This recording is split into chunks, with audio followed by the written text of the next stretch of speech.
الرجیم بسم اللہ الرحمن الرحیم۔ جو تو نہیں یہ پڑھ سکتے یہی پڑھتا رہے کہ کل تو پڑھ سا جی انشاءاللہ ہیں؟ کل آپ سبق پڑھ سا انشاءاللہ۔ اچھا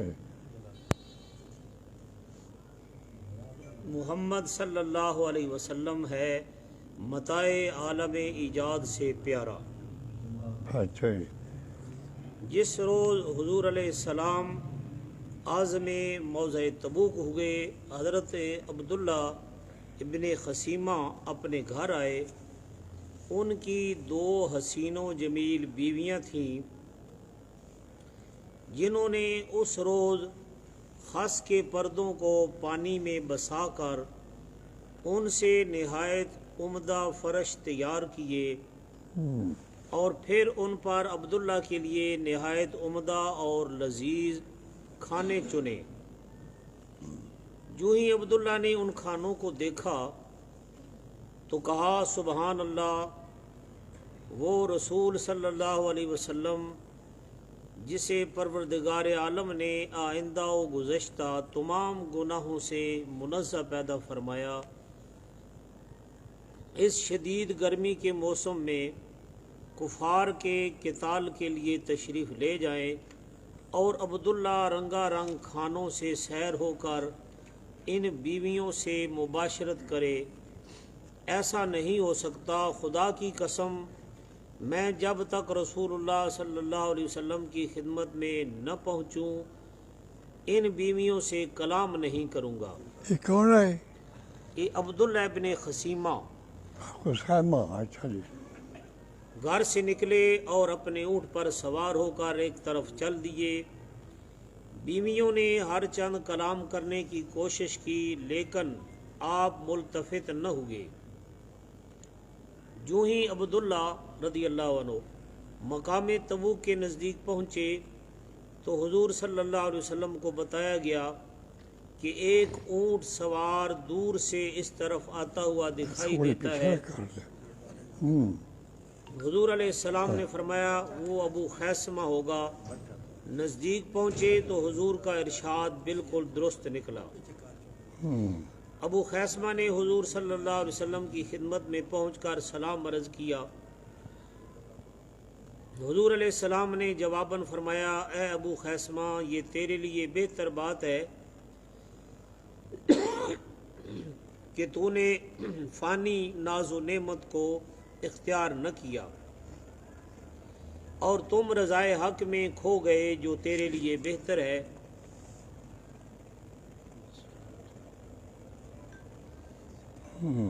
کھجوروں میں برکت۔ اچھا کھجوروں میں برکت۔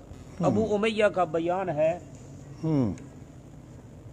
کہ جب جنگ تبوک کے موقع پر حضور علیہ السلام وادی قرا میں پہنچے تو معلوم ہوا کہ وہاں ایک بڑھیا کے پاس کھجوروں کا باغ ہے۔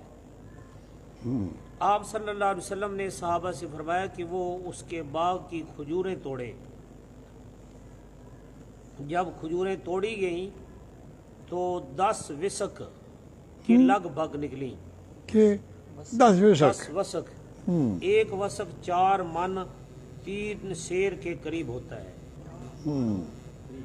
4 من 3 سیر وسق۔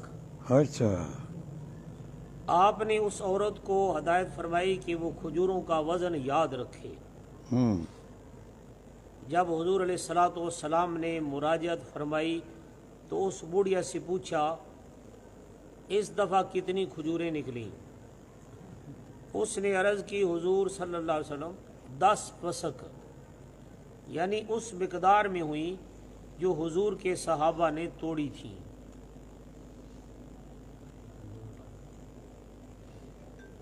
وادی قرا کا طوفان۔ اچھا جی۔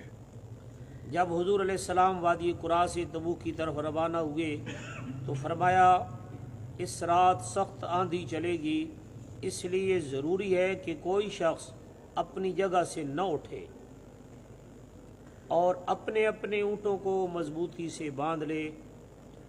اس رات سخت آندھی آئی اور ان 2 اشخاص کو جو اپنی جگہ سے اٹھ کھڑے ہوئے تھے اڑا کر دور پہاڑوں پر پھینک دیا۔ یعنی آندھی۔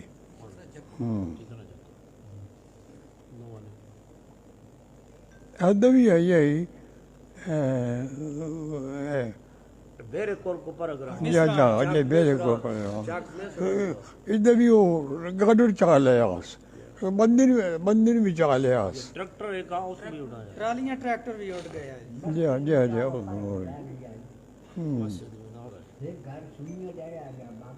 حضرت ابو ذر غفاری کے لیے حضور صلی اللہ علیہ وسلم کی دعا۔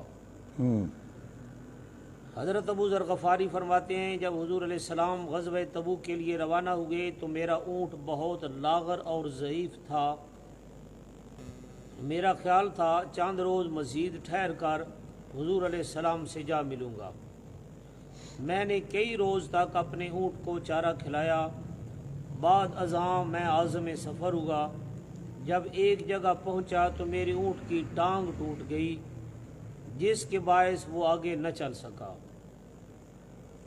میں نے اپنا مال و متاع اپنی پشت پر رکھا اور چل دیا۔ راستہ میں سخت گرمی سے دوچار ہونا پڑا۔ لشکر اسلام کے نزدیک پہنچا تو لوگوں نے حضور علیہ السلام کو بتایا حضور کوئی شخص پیدل چلا آ رہا ہے۔ حضور علیہ السلام نے فرمایا مجھے امید ہے وہ ابو ذر غفاری ہوں گے۔ جب میں حضور صلی اللہ علیہ وسلم کی خدمت میں حاضر ہوا تو آپ نے قیام کی حالت میں فرمایا خوش رہو ابو ذر، تم تنہا سفر کرتے ہو، تنہا اس دنیا سے جاؤ گے اور تنہا ہی بروز حشر اٹھو گے۔ واہ سبحان اللہ۔ جب ابو ذر غفاری کا وصال ہوا تو آپ تنہا ہی تھے۔ چنانچہ حضرت عبداللہ بن مسعود رضی اللہ عنہ نے آپ کو بحالت وفات پایا تو کہا سچ فرمایا تھا خدا کے رسول صادق و مصدوق صلی اللہ علیہ وسلم نے۔ صاحب مستسقا نے لکھا ہے کہ میں نے حضرت ابو ذر کے مزار کی زیارت کی ہے۔ کیا یہ مستسقا اچھا جی مستقصا، میں نے وہاں وہ کیف و جذب پایا جو دیگر صحابہ کرام کے مزار پر نہ پا سکا۔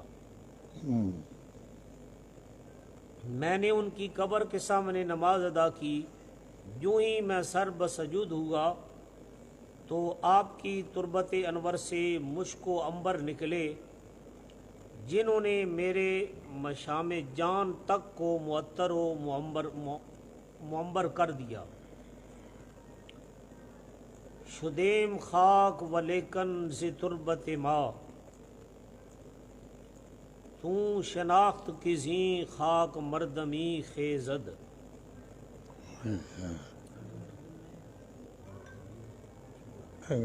حضور صلی اللہ علیہ وسلم کو ہر چیز کا علم ہوتا ہے، ہر چیز کا علم ہوتا ہے۔ اچھا مولانا بھی لکھتے بہن اور بھی کوئی بننا تو تھا۔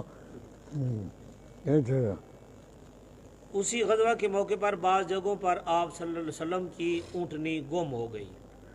کتنے یہ غزوے وچ کیا غزوہ؟ تبوک۔ اچھا جی۔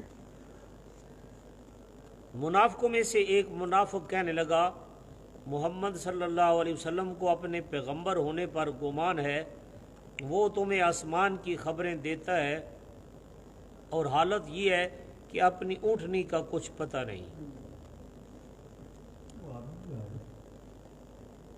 جب حضور علیہ السلام کو اس کی اس حرزہ سرائی سے مطلع کیا گیا تو آپ نے فرمایا مجھے اللہ تعالیٰ نے ہر چیز کی اطلاع دے رکھی ہے، ابھی مجھے مطلع کیا گیا ہے کہ اونٹنی فلاں جگہ ہے اور اس کی مہار فلاں درخت سے اٹکی ہوئی ہے۔ یعنی حضور نے سارے حضور نے صحابہ نے شکایت کی تھی کہ بھائی فلاں جو سارا سنگھی ہے نا، فلاں سنگھی وہ پیا تھا سان دیں آسمانوں کی خبریں نہ ہوں تو اپنی اٹھنی نفت پہلے حضور نے بھیجے ہوئے بندے ڈھونڈو ڈھونڈ بندے واپس آ گئے اج اٹھنی لب بھی کوئی نہ اچھا اٹھنی لب بھی کوئی نہ بڑی مایوسی منافقہ کھڑا کے جن جی سن آسانوں کی خبریں تو دیں نہ ہوں تو اپنی اٹھنی نہ پتہ ہی کوئی نہیں ایک کسی گل آ کے کیتی حضور حضور سامنے کہ بھائی فلانے ہنج پہ آ دے رہو اچھا فرمایا سارے بلایو سارے آ گئے آپ نے خطبہ دیتا اور خود فرمایا میں نے ہر شہید علم ہے ہر شہید میں نے پتا میں نے اپنی اٹھنے کے میں نے ہر شہید پڑھا فلانے تھی اگر اٹھی مٹھی سے پوچھنا چاہتے ہو تو فلاں وادی اس کی مہار فلانے درخت نال اٹکی پی ہے اتوں اج کے لے آؤ ہور جو کچھ پوچھو اج میں دسنا چاہنا تھوڑی غلط فہمی دور ہو ونجے کہ میں کو نہیں پتا میں سب کچھ پتا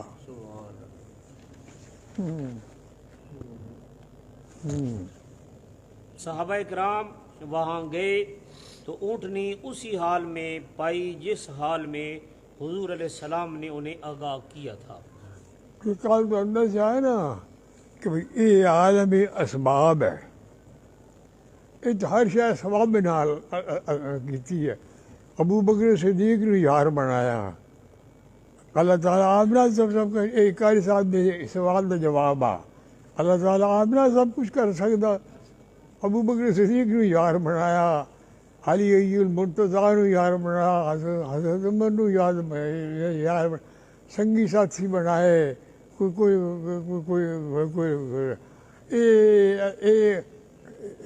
یہ دنیا سبب دی ہے یہ تو سب سبب چلتا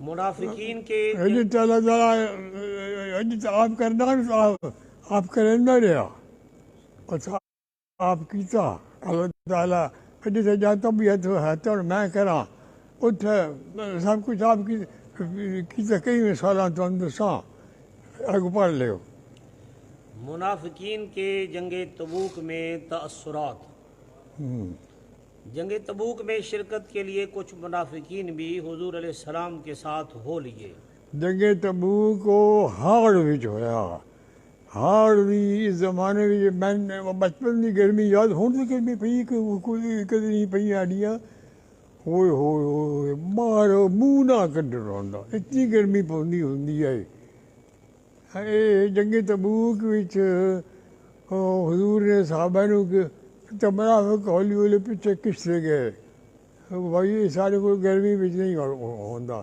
یہ جنگ تبوک وہ ہے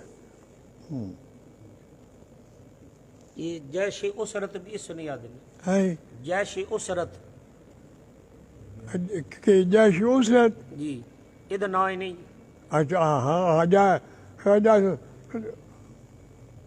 یعنی اوکھا جنگ اسے مانگا اوکھا سب تو جنگا تو سب تو اوکھا جنگ اتنے جنگ تبوک کا کیوں کہ یہ کوئی ہاڑ وچ ہویا ہر سخت گرمی وچ بندہ منہ باہر نہ کر سکتا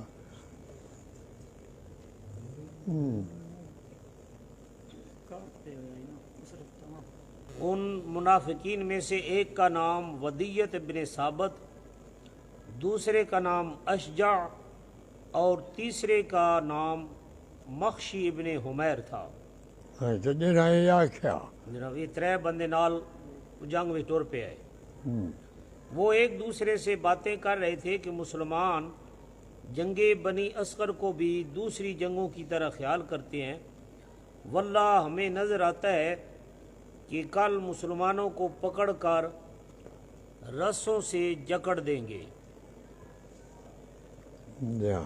منافقین ہے کہ حالانکہ انہوں نے بھی چاہے بس سارے صحیح بھی کل سارے قید کر کے نا اندر ڈک چھڑے سن یہ بڑے غالب ہوں مخشی ابن حمیر بولا میں تو یہ چاہتا ہوں کہ ہم سے ہر ایک ان مسلمانوں کو بحالت قید 100 درے لگائے. جیسے تو قید ہو دیکھ سو یہ جو مسلمان ہوں انہوں نے 100 دور لائے ہو جانا ہے. آپ بھی انہیں بھی چاہیے مسلمان بنے ہوئے. اس کے بعد ہماری شان میں قرآن نازل نہ ہوگا. ابھی وہ ان باتوں میں مصروف تھے کہ حضور علیہ السلام نے حضرت عمار ابن یاسر سے فرمایا کہ ان سے پوچھو کیا کہہ رہے ہیں. اگر انکار کریں تو ان سے کہہ دینا. پوچھو بھائی ہو کے پیا دیں. حضور نے سارا پتا آگے بھی. انکار کریں تو ان سے کہہ دینا تم اسی طرح کی باتوں میں مصروف تھے. جب عمار ابن یاسر ان کے پاس پہنچے تو اسی طرح ان سے مخاطب ہوئے. وہ سب کے سب حضور کی خدمت اقدس میں معذرت کرنے آ گئے. جناب نہیں اسی آپس پہ گلا کرنے ہے سارا یہ دل کوئی نہ ہے جی وغیرہ وغیرہ.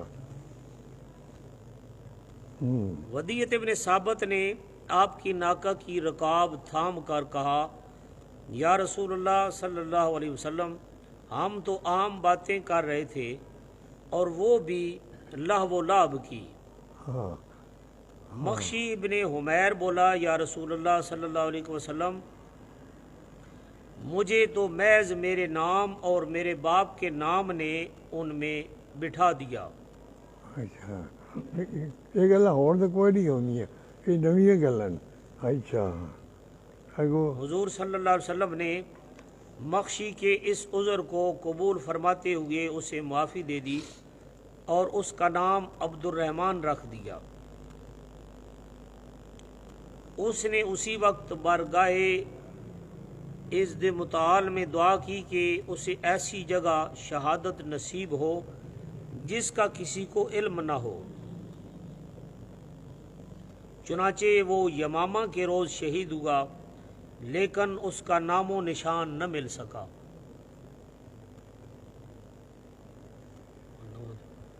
اچھا مقام تبوک میں چشمے ابل پڑے. اچھا ابھی مقام تبوک سے دور ہی تھے کہ حضور علیہ السلام نے صحابہ کرام سے فرمایا کل تم بوقت چاشت تبوک تک پہنچ جاؤ گے لیکن یہ بات یاد رکھو جب تک میں نہ پہنچ جاؤں تم وہاں کے پانی کو مت چھونا. جب پوری جمعیت وہاں پہنچی تو دیکھا کہ چشمہ میں پانی بہت کم تھا. حضور علیہ السلام کے ارشاد کے پیش نظر کسی نے اسے ہاتھ نہ لگایا یہاں تک کہ رسول اللہ صلی اللہ علیہ وسلم وہاں تشریف لے آئے. آپ نے اپنے ہاتھ اس پانی سے دھوئے تو چشمے کا پانی ابلنے لگا اور اس قدر زیادہ ہو گیا کہ تمام مسلمانوں نے بقدر حاجت پانی بھر لیا. حضور علیہ السلام نے حضرت معاذ بن جبل سے فرمایا کہ تمہاری عمر اتنی ہوگی کہ تم اس چشمے کا پانی باغوں کو سیراب کرتا دیکھو گے. اچھا جی. وادی تبوک شاداب ہو گئی. حضرت معاذ بن جبل کہتے ہیں کہ تبوک کی مہم سے واپسی پر ہمیں ایک ایسی وادی سے گزرنا پڑا جہاں ایک پتھر کے شگاف سے اتنا پانی بہہ رہا تھا جس سے صرف 2 سوار سیراب ہو سکتے تھے. حضور صلی اللہ علیہ وسلم نے فرمایا ہم سے پہلے کوئی شخص اس پانی کے نزدیک نہ جائے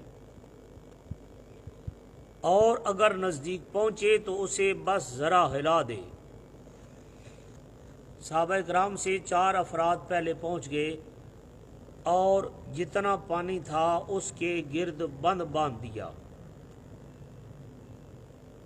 جب حضرت صلی اللہ علیہ وسلم صحابہ کی معیت میں وہاں پہنچے تو پانی کے گرد بند باندھنے والے کا نام دریافت فرمایا۔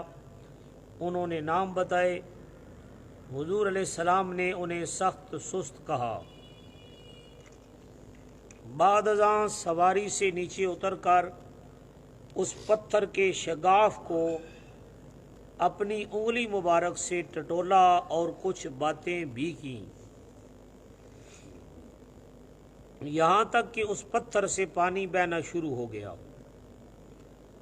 آپ نے پانی کا چلو بھر کر اس پتھر کے شگاف پر چھڑک دیا۔ حضرت معاذ کہتے ہیں کہ میں نے سنا کہ اس وادی میں پانی بجلی کی سی تیزی سے بہنے لگا۔ حضور صلی اللہ علیہ وسلم نے فرمایا، تم میں سے ہر ایک کی عمر اتنی ہوگی کہ تم اس وادی میں دریا بہتے دیکھو گے، اور اس وادی کے آس پاس کوئی وادی بھی زیادہ سرسبز و شاداب نہ ہوگی۔ ایک صحابی کا بیان ہے کہ بخدا پورے ملک شام میں اس وادی سے زیادہ خوشگوار اور سرسبز وادی کہیں نہیں ملتی۔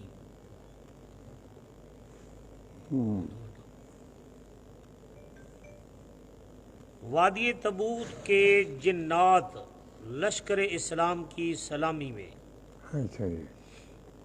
اسی سفر میں ایک بہت بڑا اژدہا نظر آیا جس کی حیت کچھ عجیب قسم کی تھی۔ اسے دیکھ کر لوگ خائف و ترساں ہو گئے۔ جن دا پیر وڈا سب وڈا دیو اور فوراً حضور علیہ السلام کے پاس پہنچے۔ حضور علیہ السلام اس وقت اپنی چادر کی سخت نگہداشت فرما رہے تھے۔ چند لمحوں کے بعد وہ سانپ راہ سے ہٹ گیا اور گردن اٹھا اٹھا کر دیکھنے لگا، پھر سر نیچے کر کے چلا گیا۔ حضور علیہ السلام نے صحابہ سے فرمایا، یہ ان جنوں میں سے تھا جو ہمارے پاس قرآن کریم سننے کے لیے آتے تھے۔ اب جب کہ ہم ان کی رہائش کے قریب پہنچے ہیں تو وہ ہمیں سلام کہنے کے لیے آیا تھا، اور تمہیں بھی سلام کہتا ہے، تم بھی اسے وعلیکم السلام کہو۔ صحابہ نے اسے جواباً وعلیکم السلام کہا تو حضور علیہ السلام نے فرمایا، اللہ کے تمام بندوں سے محبت رکھو جو بھی ہوں۔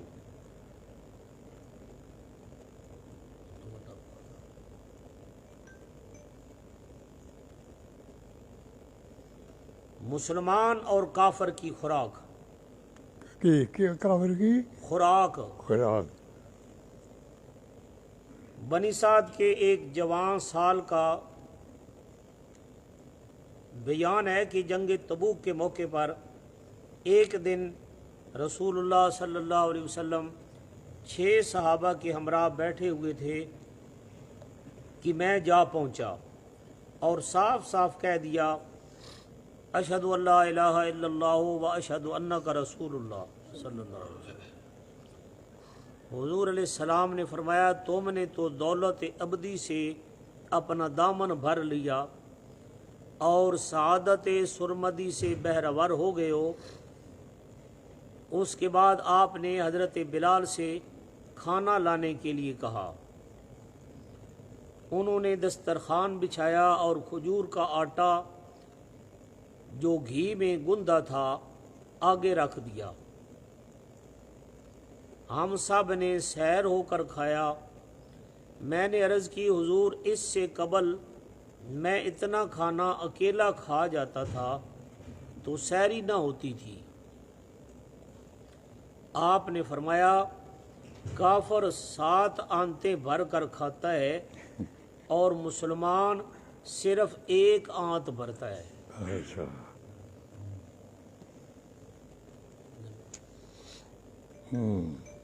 مٹھی بھر کھجوروں میں برکت۔ دوسرے روز میں چاشت کے کھانے کے لیے میں باہر آیا، بدینیت کے اسلام پر میرا یقین اور محکم ہو جائے۔ میں نے دیکھا حضور علیہ السلام 10 اصحاب کے ساتھ تشریف فرما تھے۔ حضور علیہ السلام نے حضرت بلال سے فرمایا مجھے کھانا لا دو۔ حضرت بلال مٹھی بھر کھجوریں لے آئے۔ حضور علیہ السلام نے فرمایا تمام کھجوریں لے آؤ، اور خدائے بزرگ و برتر سے جو تمام مخلوق کا رازق ہے نا امید نہ ہو۔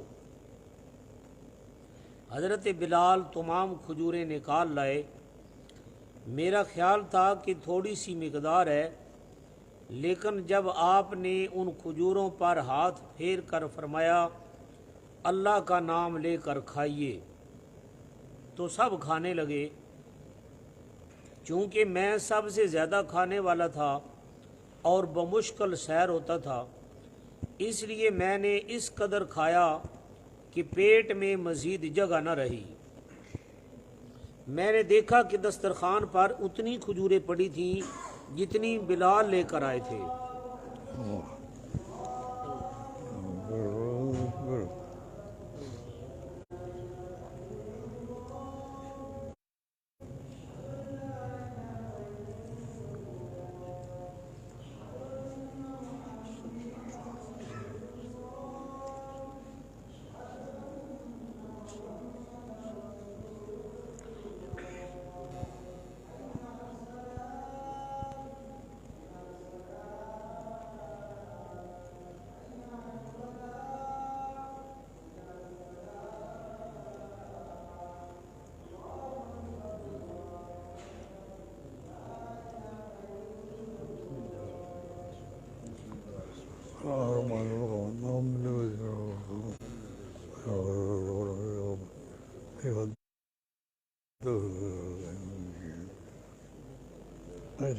ہم 3 دن تک باقی ماندہ کھجوریں کھاتے رہے اور بلال اتنی ہی مقدار میں اٹھا کر رکھ لیتے۔ اس طرح اسلام پر میرا یقین نہایت محکم و پختہ ہو گیا۔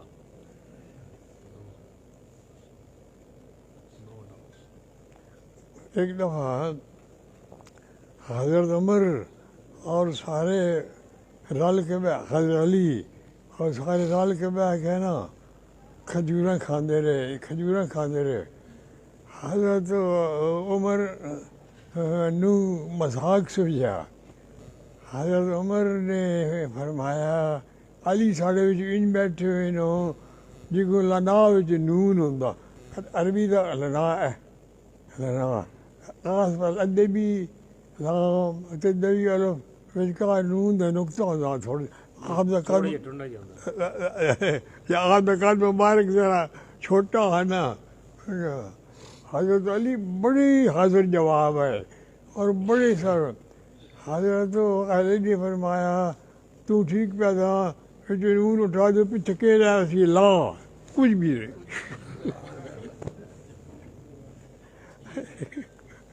اچھا اگو اسلامی لشکر ہرکل کے مشاہدے میں، اچھا جس دن حضور علیہ السلام نے تبوک کے مقام پر نزول فرمایا اس سے پہلے ہرکل بھی وہاں پہنچ چکا تھا۔ کچھ وقت ٹھہرنے کے بعد اس نے ایک غسانی کو حضور علیہ السلام کی خدمت میں بھیجا تاکہ وہ حضور علیہ السلام کی نبوت و رسالت کے نشانات و علامات کا مطالعہ و مشاہدہ کرے۔ چنانچہ اس نے آ کر حضور علیہ السلام کے اخلاق عالیہ اور اوصاف حمیدہ کا جائزہ لینا شروع کر دیا۔ وہ حضور صلی اللہ علیہ وسلم کی آنکھوں میں سرخی مہر نبوت اور صدقہ کی ناپذیرائی سے واقف ہو کر واپس چلا گیا، اور جو جو مشاہدات کیے ان کا عام چرچا کیا۔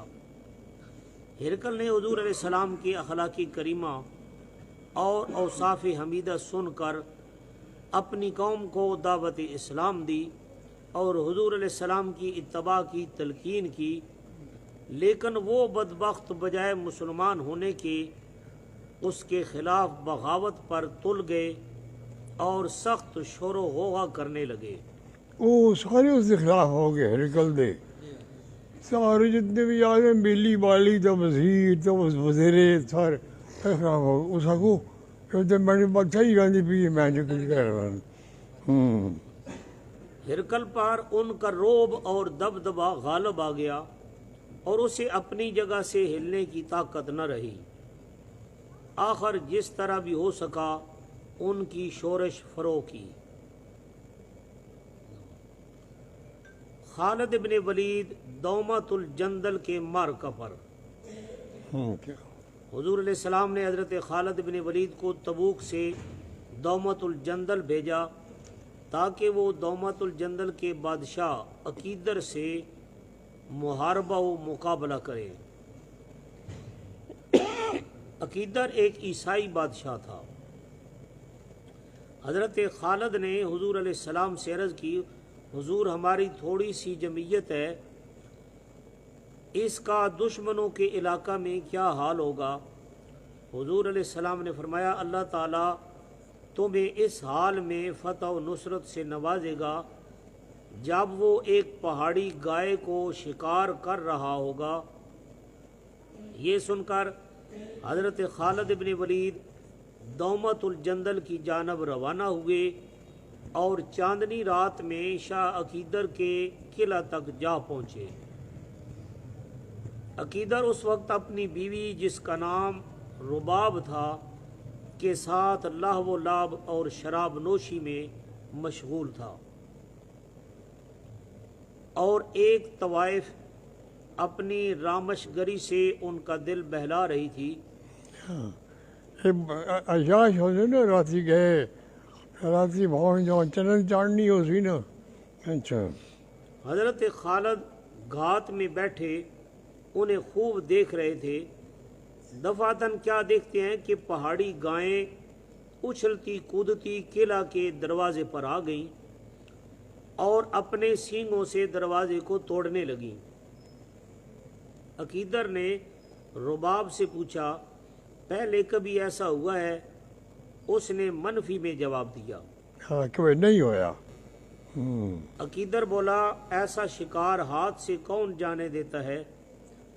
چنانچہ اس نے گھوڑے پر زین ڈالی اور اپنے بھائی حسان اور دوسرے لوگوں کے ساتھ قلعے سے باہر نکل آیا اور پہاڑی گایوں پر حملہ کر دیا۔ حضرت خالد نے موقع غنیمت جان کر ان پر حملہ کر دیا۔ شاہ عقیدر کا بھائی حسان اس محاربہ میں قتل ہو گیا اور شاہ عقیدر کو قید کر لیا گیا، لیکن دوسرے دوڑ کر قلعے کی طرف آ گئے۔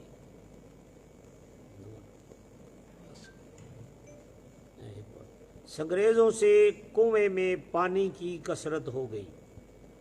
کتنے سنگریزیاں نال خوہ دے پانیے میں اضافہ ہو گیا۔ اچھا، سنگریز سکروڑا نا۔ بنی سعدیہ کی ایک جماعت حضور علیہ السلام کی خدمت میں حاضر ہو کر کہنے لگی، یا رسول اللہ صلی اللہ علیہ وسلم، ہم اپنے اہل و عیال کو ایک ایسے کنویں پر چھوڑ آئے ہیں جس میں پانی بہت کم ہے اور ہماری کفایت نہیں کرتا۔ ہماری خواہش ہے کہ اس کا پانی آپ کی دعا سے زیادہ ہو جائے اور اس طرح ہماری عزت و احترام میں اضافہ کے علاوہ ہمیں مخالفین دین سے بھی کوئی سروکار نہ رہے۔ حضور علیہ السلام نے ایک شخص کو چند سنگریزے لانے کے لیے فرمایا، وہ 3 سنگریزے لے آیا۔ سکروڑ آپ نے انہیں ہاتھ میں لے کر ملا اور اس شخص کو دے کر فرمایا، جو اللہ کا نام لے کر ان سنگریزوں کو باری باری اس کنویں میں ڈال دو۔ جو ہی ایسا ہوا اس کنویں کا پانی جوش مارنے لگا اور اس میں اس قدر اضافہ ہوا کہ وہ لوگ اپنے مخالفوں پر غالب و متولی ہو گئے۔ وما علیہ الا البلاغ.